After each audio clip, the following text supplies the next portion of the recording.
সবাইকে আরেকটা ব্লগে স্বাগত জানাচ্ছি। আশা করি তোমরা খুব ভালো রয়েছো, আমরাও ভালোই রয়েছি। আর এখন দুদিন অন্তর অন্তর শ্যাম্পু করতে হয়। চুল এত তেলতেলে হয়ে যায়, শ্যাম্পু বদলাচ্ছি কিন্তু কিছুই হচ্ছে না। যাই হোক, আজকের দিনটা যেভাবে কাটিয়েছি সেটাই তোমাদের সাথে শেয়ার করব। এখন বাইরে একটু বৃষ্টি বাদল হচ্ছে, তো যাই হোক, বৃষ্টির মাঝখানে যা গরম পড়েছিল, একটু বৃষ্টিটা হওয়াতে, কালকেও বৃষ্টি হয়েছে আমাদের এখানে, আজকেও বৃষ্টি হচ্ছে, একটু টেম্পারেচারটা নামবে আর কি, রাত্রিবেলা ঘুমটা ভালো হবে আর কি। আর যাই হোক, ব্লগটা দেখতে থাকো। আজকে আর বিস্কুট ফিস্কুট নিইনি, আর ধোয়া বেরোচ্ছে চা দিয়ে। আর বাইরে এখন আওয়া একটা কেক খাচ্ছি অনেক দিন পরে।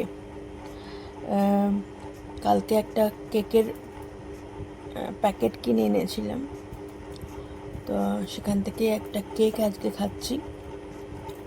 আম নিয়ে এসছে বাজার থেকে, বেশ বড় বড় আমগুলো। এটা হিমসাগর। বৃহস্পতিবারের ঘর স্থাপন হয়ে গেছে, মা সকাল সকালে ঘর স্থাপন করে দিয়েছে। আর আজকে সুন্দর করে সব ঠাকুরকে প্রত্যেক দিনের মতো সুন্দর করে ফুল দিয়ে সাজিয়ে দিয়েছে। এই যে নিচের ঠাকুরকেও দেখো, সুন্দর করে সাজিয়ে দিয়েছে ফুল দিয়ে। আর বইটা পাঁচালিটা এখনো পড়েনি, সেই জন্য এত ফুল দেখতে পাচ্ছ। এটা পাঁচালি পড়ার পরে মা অর্পণ করবে ফুলগুলো। আর ভোগে দিয়েছে আজকে আম, লিচু আর বাতাসা। আর লক্ষ্মী পুজোর দিন আমাদের সাই বাবার পাঁচালিও মা পড়ে, সেই জন্য একবারে দুটো পাঁচালি পড়বে বলে এখনো পাঁচালিগুলো পড়েনি।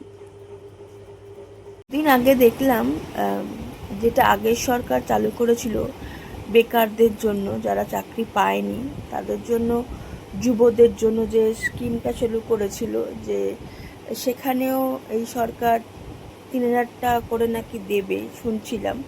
তো যারা তোমার বৃদ্ধ, তাদের তো অনেক সময় দুটো সমস্যা দেখা যায়। সবার যে ছেলে মেয়ে দেখে তা না, অনেক ছেলে মেয়ে আছে যে তাদের মা বাবাকে দেখে না।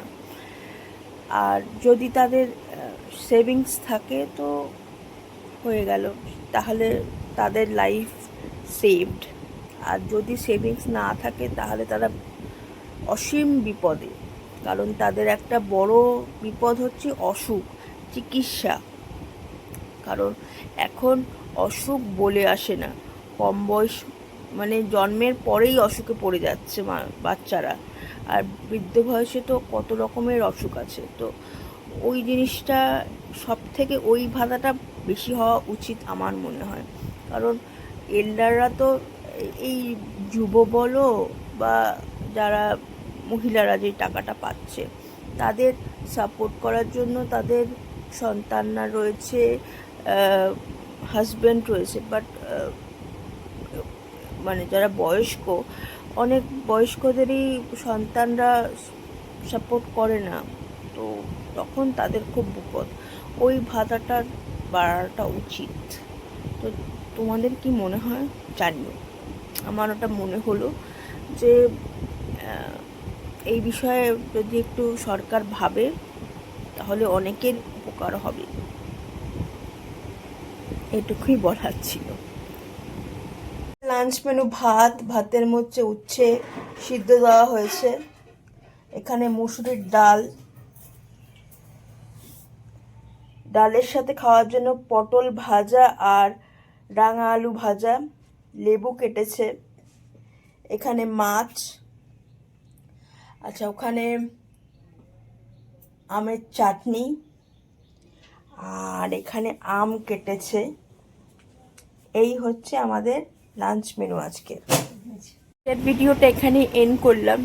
যদি আজকের ভিডিওটা তোমাদের কিছু ভালো লাগে তাহলে প্লিজ সাবস্ক্রাইব করো আমাদের জীবনকে, এবং তোমাদের মূল্যবান মতামত জানিও।